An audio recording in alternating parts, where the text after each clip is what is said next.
অসম সাহিত্য সভাৰ চৰকাৰী ভাষা সংস্কৃতি বিকাশ সমিতিৰ জৰিয়তে নতুন প্ৰজন্মক আমাৰ ভাষা সাহিত্য সংস্কৃতিৰ প্ৰতি জাগৰিত কৰাৰ মানসেৰে এই সাহিত্য উৎসৱৰ আয়োজন কৰিছোঁ।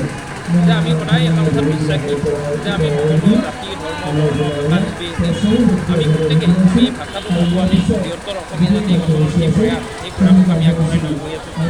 যোৱাকালি আমি গান্ধী জয়ন্তী অনুষ্ঠানটো এই সাহিত্য উৎসৱ অনুষ্ঠানটো আমি পালন কৰিছিলোঁ আমাৰ অসমৰ একেবাৰে পূবৰ প্ৰান্তৰ দুটা চহৰ।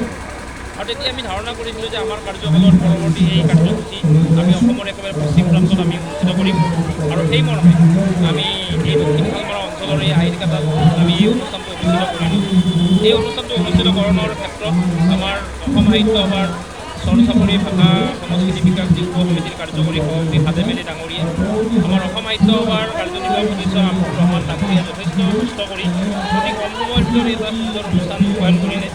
আজি আমি ইয়াতে অসম সাহিত্য সভা আৰু জিলা সাহিত্য সভাৰ বিভিন্ন পৰ্যায়ত প্ৰায় 40গৰাকীৰো অধিক ব্যক্তি আমি ইয়াতে উপস্থিত হৈছোঁহি। উত্তৰ তিনিচুকীয়াৰ পৰা আমাৰ অসম সাহিত্য সভাৰ সন্মানীয় উপসভাপতি ডাক্তৰ কে সঞ্জীৱ মহোদয় আহিছে আৰু আজি এই অনুষ্ঠানত তেখেতে সভাপতিত্ব কৰিছে।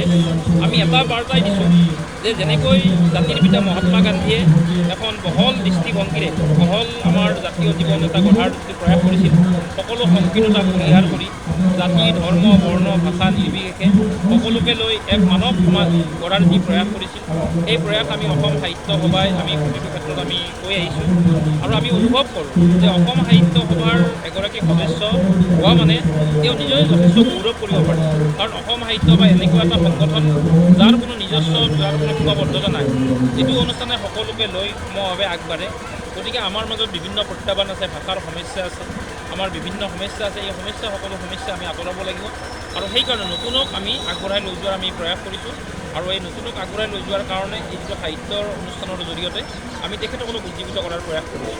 আৰু ইয়াতে আহি আমি জানিব পাৰিছোঁ যে ইয়াৰে মানুহখিনি যথেষ্ট আগ্ৰহী। তেখেতসকলে যথেষ্ট আজি এই মানুহখিনিক লগ পাই আৱৰ আদান প্ৰদান হৈছে। আজি নলবাৰীৰ পৰা আহিছে, গুৱাহাটীৰ পৰা আহিছে, ধুবুৰীৰ পৰা আহিছে। আজি বিভিন্ন প্ৰান্তৰ অসমৰ বিভিন্ন প্ৰান্তৰ মানুহ আহি আজি ইয়াতে লগ হৈছে আৰু এক সাম্য মূৰ্তিৰ আমাৰ যি একতা, সেই একতাৰ আজি ভাৱ ইয়াতে আজি আমি খুব প্ৰিয় কৰিছোঁ। আৰু এইটো চিন্তা চৰ্চাৰে আমি জাতীয় জীৱনক আগবঢ়াই লৈ যোৱাৰ নিৰন্তৰ প্ৰয়াস কৰিছোঁ।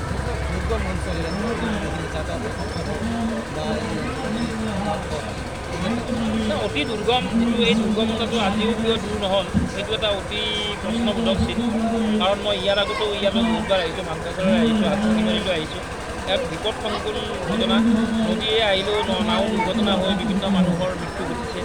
আমি পথেৰে আহিব পৰা নাই, আমাৰ দুখন গাড়ী আহিব নোৱাৰিলে আমি এই আমাৰ নিদানপুৰত আমি থৈ আহিব লগা হ'ল। নিদানপুৰত থৈ কিছুখিনি খোজকাঢ়ি আহিলে আৰু কিছুখিনি ই ৰিক্সা ভাড়া কৰি তেনেকৈ আহি কিছুখিনি খোজকাঢ়ি আহিছে। গতিকে এই ধৰণৰ কথা আচলতে হ'ব নালাগে। এটা আমাৰ যিটো ৰাজ্যখনৰ যিটো সম উন্নয়ন, সেই সম উন্নয়ন আমি বিচাৰোঁ। কাৰণ মই সদায় ভাষণ প্ৰসংগত এটা কথাই কৈ আহিছোঁ যে আমাৰ শাসকবৰ্গই যদি আমাৰ জনসাধাৰণক সুস্থ শিক্ষা, সুস্থ যাতায়াত আৰু সুস্থ চিকিৎসা, এই তিনিটা বস্তু যদি মাত্ৰ দিয়ে, আকৌ মই পুনৰ কৈছোঁ যে সুস্থ চিকিৎসা, সুস্থ শিক্ষা, সুস্থ যাতায়াত, গতিকে প্ৰগতি এনেই আগবাঢ়ি যাব, জাতীয় জীৱন এনেই আগবাঢ়ি যাব। গতিকে এইটো মই একান্তভাৱে অনুৰোধ কৰিছোঁ যে এই আমাৰ প্ৰগতিৰ পথ সমভাৱে আগবাঢ়ি যাওঁ আৰু সকলো জনসাধাৰণে আমি আগবাঢ়ি আহিব লাগিব আৰু জাতীয় জীৱনক আমি আগবঢ়াই লৈ যাব লাগিব।